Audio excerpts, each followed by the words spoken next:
Assalamu alaikum students. Welcome to the ChemQuest.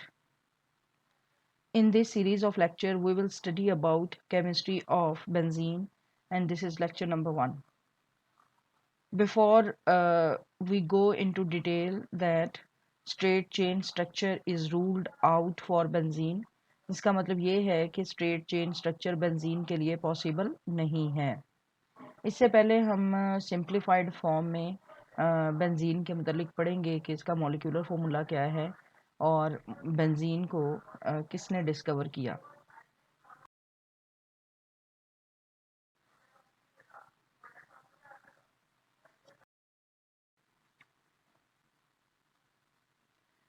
Benzene was first discovered by Michael Faraday in 1825 in the gas produced by the destructive distillation of vegetable oil. तो vegetable oil की destructive distillation में इस gas को पाया गया था as a gas के तौर पे माइकल फेराडे ने इन 1825 and 20 years later it was also found in coal tar by Hoffman और उसके 20 साल बाद हॉफमैन ने इसको कोल तार में भी डिस्कवर किया था. So what is the molecular formula of benzene. जो एम्पिरिकल फार्मूला है बेंजीन का this was determined bye elemental analysis. ठीक है, एलिमेंटल एनालिसिस के मतलब फर्स्ट ईयर में डिटेल से पढ़ाया जाता है. I am not going to discuss this in this lecture. Anyways जो एम्पिरिकल फार्मूला उसको कहते हैं सिंपलेस्ट फार्मूला. एम्पिरिकल फार्मूला का मतलब ये होता है कि किसी भी मॉलिक्यूल का जो सिंपलेस्ट फार्मूला जिससे हमें पता चलता है कि उस मॉलिक्यूल के अंदर डिफरेंट एलिमेंट्स किस रेशो में प्रेजेंट हैं, इसको हम एम्पिरिकल फार्मूला बोलते हैं. जैसा कि जो बेंजीन का एम्पिरिकल फार्मूला है वो CH है, यानी this is the simplest ratio of elements carbon and hydrogen present in benzene, यानी इसमें एक कार्बन और एक हाइड्रोजन, इसको हम एम्पिरिकल फार्मूला बोलते हैं. जबकि इसका मॉलिक्यूलर मास डिटरमिन्ड किया गया है बाय वेपर डेंसिटी मेथड और वेपर डेंसिटी मेथड से 78.108 और and this is 6 times the empirical formula mass. जैसा कि मैंने कहा this is the empirical formula CH और अगर हम एम्पिरिकल फार्मूला मास को कैलकुलेट करें, कार्बन का 12 होता है और हाइड्रोजन का 1, तो वो 13 हो जाएगा. और अगर आप 78 को 13 पे डिवाइड करें then you will get the digit 6. तो इस वजह से हम कहेंगे कि ये जो वेपर डेंसिटी मेथड से इसका मॉलिक्यूलर मास डिटरमिन किया गया है which is 78, this is 6 times the empirical formula mass. तो अब हम क्या करेंगे कि ये हमारे पास एम्पिरिकल फार्मूला है और ये जो 6 हमारे पास डिजिट आया है जो कि हमने मॉलिक्यूलर मास को जब एम्पिरिकल फार्मूला मास से डिवाइड किया है तो हम इसको 6 कार्बन हो जाएंगे और 6 ही हाइड्रोजन, और इस तरह से हम फिर इसको लिख देंगे C6H6. तो इस तरह से हमें पता चल जाएगा कि किस तरह से जो एम्पिरिकल फार्मूला को आप मॉलिक्यूलर फार्मूला में कन्वर्ट कर सकते हैं by multiplying this 6 to carbon and 2 hydrogen, that is C6H6. The molecular formula of benzene indicates that it is highly unsaturated compound.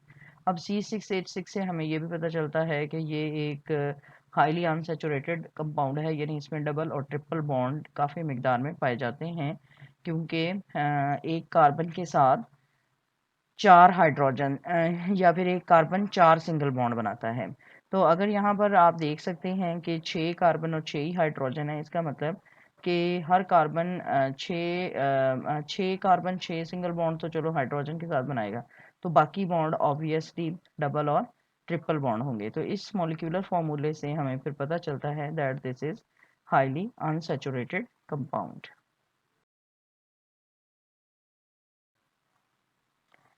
अच्छा, अब इसमें जो स्ट्रेट चेन स्ट्रक्चर है this is ruled out for benzene. अब इसमें हम इसको detail से स्टडी करेंगे. जो दो पॉसिबल स्ट्रेट चेन फॉर्मूला हैं बेंजीन के लिए, दीज आर 1,5 हेक्साडाई आयन. ठीक है, आयन का मतलब इसमें ट्रिपल बॉन्ड होगा, एक जैसा कि ये फर्स्ट पोजीशन पे आप देख रहे हैं और ये एक फिफ्थ पोजीशन पे. And these are 6 carbons, 1 2 3 4 5 and 6. और हाइड्रोजन भी इस तरह आपको यहाँ पर 6 मिलेंगे, 1 2 3 4 5 and 6. So this is 1,5 hexadiene. And this is one of the state chain structure for benzene. और जो सेकेंड स्टेट चेन स्ट्रक्चर है बेंजीन के लिए पॉसिबल हो सकती है वो है 1,5 हेक्साडाइईन 3 आयन, यानी इसमें हमारे पास फर्स्ट और फिफ्थ पोजीशन पे डबल बॉन्ड होगा। As you can see first position पे डबल बॉन्ड है और फिफ्थ पोजीशन पे डबल बॉन्ड है और थर्ड पोजीशन पे ट्रिपल बॉन्ड होगा। तो ये दो बेंजीन के लिए पॉसिबल स्ट्रेट चेन स्ट्रक्चर्स हैं और यहाँ पर फिर हम स्टडी करेंगे कि ये स्ट्रेट चेन स्ट्रक्चर्स बेंजीन के लिए क्यों पॉसिबल नहीं है। तो एक ऐसा कंपाउंड जिसको हम ये वाली स्ट्रक्चर दें, इसका मतलब कि it will behave like an alkyne, यानी या तो उसे अल्काइन के तौर पे बिहेव करना चाहिए या अल्कीन के तौर पे। और अगर ये अल्काइन और अल्कीन के तौर पे बिहेव करता है तो इसको ऑक्सीडाइज होना चाहिए बाय अल्कलाइन KMnO4 सोल्यूशन। यानी अल्कलाइन KMnO4 को अगर आप बेंजीन के साथ ट्रीट करें, अगर हम ये कंसिडर करते हैं कि बेंजीन की ये स्ट्रक्चर है, तो इसका कलर डीकलराइज हो जाना चाहिए KMnO4 का, लेकिन ऐसा नहीं होता। On the contrary benzene is stable to KMnO4 solution, यानी बेंजीन KMnO4 सोल्यूशन के साथ कोई रिएक्शन नहीं करता and it does not decolourise KMnO4 solution, और ये KMnO4 सोल्यूशन को डीकलराइज नहीं करता। इसके ब्रक्स benzene gives addition reactions with hydrogen and halogens, यानी बेंजीन एडिशन रिएक्शन देता है। अब एडिशन रिएक्शन एक ऐसे रिएक्शन को कहते हैं जिसमें एक मॉलिक्यूल के अंदर कोई छोटा एटम एंटर हो जाता है, उसको हम एडिशन रिएक्शन कहते हैं। और वो तभी एंटर होगा जब डबल या ट्रिपल बॉन्ड की ब्रेक डाउन हो जाए। तो बेंजीन जो है वो एडिशन रिएक्शन भी देती है हाइड्रोजन और हैलोजेंस के साथ, और इस तरह से देती है कि इसके अंदर 3 डबल बॉन्ड प्रेजेंट है, यानी बेंजीन के अंदर 3 हाइड्रोजन के मॉलिक्यूल और 3 हेलोजेंस के मॉलिक्यूल ऐड हो सकते हैं। ये हम आगे जाके एडिशन रिएक्शंस ऑफ बेंजीन में देखेंगे। तो एडिशन ऑफ हाइड्रोजन और हेलोजेंस इस तरह से होती है, उससे हमें ये पता चलता है कि बेंजीन के अंदर 3 डबल बॉन्ड्स हैं। Now we will finally see why straight chain structure is ruled out for benzene. Benzene ना सिर्फ एडिशन रिएक्शन देती है लेकिन ये सब्स्टिट्यूशन रिएक्शन भी देती है कंसनट्रेटेड नाइट्रिक एसिड के साथ एंड कंसनट्रेटेड सल्फ्यूरिक एसिड के साथ, और जिससे ये पता चलता है कि बेंजीन एक सैचुरेटेड स्ट्रक्चर है। यानी पीछे जो स्टेट चेन स्ट्रक्चर है उससे ये पता चला कि बेंजीन हाईली अनसैचुरेटेड है, लेकिन वो जो स्टेट चेन स्ट्रक्चर में डबल और ट्रिपल बॉन्ड की प्रेजेंस को डिफरेंट केमिकल रिएक्शन से शो नहीं किया जा सका। और फिर बेंजीन सब्स्टिट्यूशन रिएक्शन भी देती है। सब्स्टिट्यूशन रिएक्शन का मतलब, जैसा कि हमने कहा, बेंजीन का मॉलिक्यूलर फार्मूला है C6H6, और इससे ये पता चलता है कि हर कार्बन के साथ एक हाइड्रोजन लगा है। तो सब्स्टिट्यूशन रिएक्शन में ये होगा कि कार्बन के साथ जो हाइड्रोजन लगा है उसकी जगह कोई दूसरा ग्रुप लग जाए। फॉर एग्जांपल, अगर हम कंसनट्रेटेड नाइट्रिक एसिड यूज़ कर रहे हैं तो उसके साथ नाइट्रो ग्रुप लग जाए, इसको हम सब्स्टिट्यूशन रिएक्शन बोलेंगे। और इस तरह अगर कंसनट्रेटेड H2SO4 यूज़ कर रहे हैं तो वो सल्फर ट्राईऑक्साइड हाइड्रोजन की जगह लग जाएगा। तो ऐसे रिएक्शन को हम सब्स्टिट्यूशन रिएक्शन कहते हैं कि जब मॉलिक्यूल के अंदर एक एटम की जगह दूसरा एटम लग जाए। और सब्स्टिट्यूशन रिएक्शन ये इंडिकेट करता है कि बेंजीन एक सैचुरेटेड स्ट्रक्चर है। अगर हम बेंजीन की स्ट्रेट चेन स्ट्रक्चर को कंसिडर करें और फर्दर ये अज्यूम करें कि हर कार्बन के साथ एक ही हाइड्रोजन है, तो इसका मतलब कि इसको 3 मोनो सब्स्टिट्यूटेड प्रोडक्ट्स बनानी चाहिए। जैसा कि ये आप देख रहे हैं यहाँ पर ये 3 कार्बन्स हैं। अगर मतलब नंबरिंग हम इधर से शुरू करें, 1 ये पहले नंबर पे मोनो सब्स्टिट्यूटेड, फिर ये दूसरे नंबर पे मोनो सब्स्टिट्यूटेड और फिर ये तीसरे नंबर पे मोनो सब्स्टिट्यूटेड। 3 हम इसलिए कह रहे हैं कि अगर हम इस कार्बन के साथ लगाएंगे तो आप इधर से नंबरिंग शुरू करेंगे और अगेन वो फिर तीसरे नंबर पे ही मोनो सब्स्टिट्यूटेड प्रोडक्ट या दूसरे पे या पहले पे कंसिडर होगी। तो इस वजह से अगर स्ट्रेट चेन स्ट्रक्चर हम कंसिडर करते हैं तो बेंजीन को 3 मोनो सब्स्टिट्यूटेड प्रोडक्ट्स बनानी चाहिए, लेकिन हकीकत ये है कि बेंजीन सिर्फ एक ही मोनो सब्स्टिट्यूटेड प्रोडक्ट बनाता है।